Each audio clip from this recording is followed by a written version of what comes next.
Hey everybody, what's going on? It's Jason with the Boardgame Mechanics, and today we're going to take a look at a game called Gnome Hollow.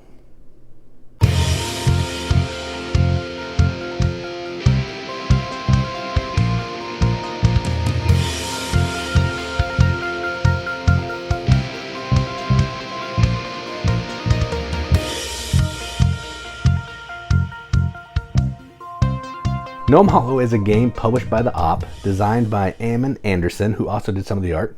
Pretty cool. Plays, I can never find this. 2 to 4 players, ages 12 plus, 45 minutes, which could be accurate. I've only played it at 2, so I can't talk about all that. Is there any theme?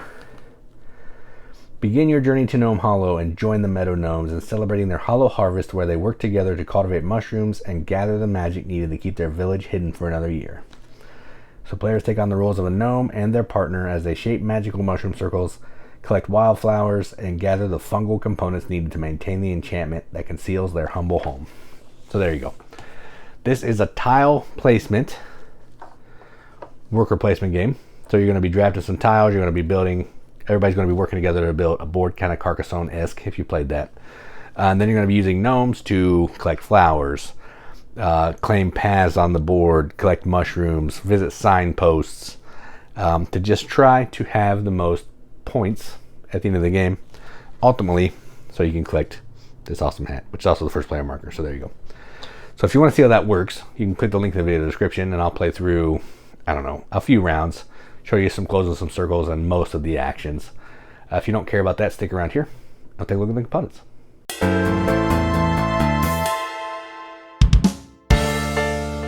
All right, so let's take a look at the components for Gnome Hollow. All right, so the box has fantastic art. Looks like the designer did some of the art as well. I'm not sure what he did and what he didn't, but it's amazing. So good job. All right, now let's take a look at the components. A lot of green. So we're going to look at these boards here. These boards are basically the market for selling mushrooms, and these are the tiles. The tiles are all going to be similar. They have some kind of mushroom, a path, and then they're going to have mirror images on the back. So if it doesn't fit one way, you can flip it over and possibly make it work the other way. You can kind of see how it looks there. That's how it's going to look when you're building out the board. You're going to build around that stump. Pretty fantastic. These signposts here are amazing. They're wood. Really cool to look at. They stand up pretty slick too. Just hard to see when from an overhead view. That's why I didn't stand them up, but those are really fantastic. These tokens are cool. These are the scoring tokens. Different trinkets that the gnomes might find. The key is with the big dog, 10 points. Although the crystal's way cooler. I think it should be more, but you know, there you go. There's the pile of mushrooms. I don't have the deluxe version. This is just the straight out of the retail, cardboard chits, all that kind of thing. Now, I wanted to show this off last because this is the best part. So this is a player board, not dual layer, but watch this. Magnetic. That is fantastic. This is way better than dual layer because it sticks on there. You don't have to worry about it moving around easily. I mean, it moves easy, but I mean, if you bump it, it doesn't fall off. It'll stay in the general area where it is, which is fantastic. Really cool player board. There's even an advanced side if you want to play that. I haven't played the advanced side yet, so I'm not going to talk to that, but it looks like it's pretty cool. So yeah, bunch of cool bonuses, all that kind of thing. I love that. The flowers are really nice too. I like the art of the flowers. Again, just a cardboard token, but they also have color on the back, so it's easier to identify. Love all that. The little gnomes are adorable. Here's the pink and the blue ones that I was playing with. They're fantastic. You can, you know, look at them. Adorable. So yeah, the components are top notch. Bag that comes with all the tiles. Tons of tiles. Good rule book with some great examples. It's kind of big, floppy, but it shows you setup. It talks about 2 players. Gives tons of examples. Look at that. That's an example on how to, like, legal plays and closing off mushroom circles. Tons of crazy stuff here. Like, just a really good book. And even in the back, it gives you a breakdown on how many of every tile there are, symbols, turn sequence. I love all that. Not a wasted back page. So there you go. So those are the components for Gnome Hollow. Let's go up to the top and talk about what we think about the game.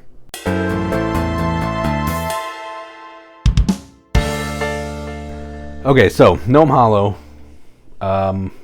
is a game that was sent to us. So take that for what you will. I got this from the publisher for free for review. But this was a game that was super hot at Origins. They had a huge booth. They did the balloon exhibit. If you've ever been to Origins, they do this awesome like sculpture made out of balloons. It was this game. It was sold out quickly. The whole booth was based around it. It was hot at Gen Con. I think I wasn't there that long because the crowd bothered me. But it's been a hot game since it's come out. And I can see why. I mean, if nothing else, the magnetic player board is fantastic, which when you saw the components, you heard me rave about that. But that's fantastic. But this is a pretty fun game. Now, I want to talk about the things that I don't like up front. I think that the board gets kind of hard to read when you're playing the tiles. Sometimes the mushroom circles get a little bit complicated. It looks like the mushrooms are sometimes on one of the paths when they're not, and you may collect mushrooms that you didn't get. Even if you watch the gameplay overview, I did that almost once. So I don't love that. It gets a little busy, and I feel like some of the rule about asking somebody if you can complete their circle, I don't ever know why you would do that. You get nothing from it. Nothing at all. You don't get the benefit of closing the circle. You don't get any of the mushrooms. You get nothing. You just close it. So I don't know why you would do that. Unless I'm misunderstanding in the rule book. But I don't think I am. But other than that, it's a pretty simple game. You're placing tiles. You're trying to build rings, collect mushrooms, sell mushrooms at the market to ultimately earn the most points. And you're trying to collect flowers. And the timer's kind of whoever can get to either 8 flowers or 8 rings completed. That's going to kind of end the game. Or if the bag runs out, probably one of the other ones. So it doesn't outstay its welcome. It's really easy to teach. Everything except the board is easy to understand. The iconography is great. I like almost everything about this other than what I said in my complaints about the board. And yeah, so there you go. It's a really fun game. I think anybody can play this. It says 12 plus, but I think my 10-year-old could play this. I keep saying she's like 8 because I mess with her all the time. But I think she could play this, have fun, understand it. It may take a couple plays for her to really grasp it because some of it is a little funky, like the bonuses on the player board and the connecting the rings and all that stuff. But the mechanics are simple. Play a tile, move a gnome around.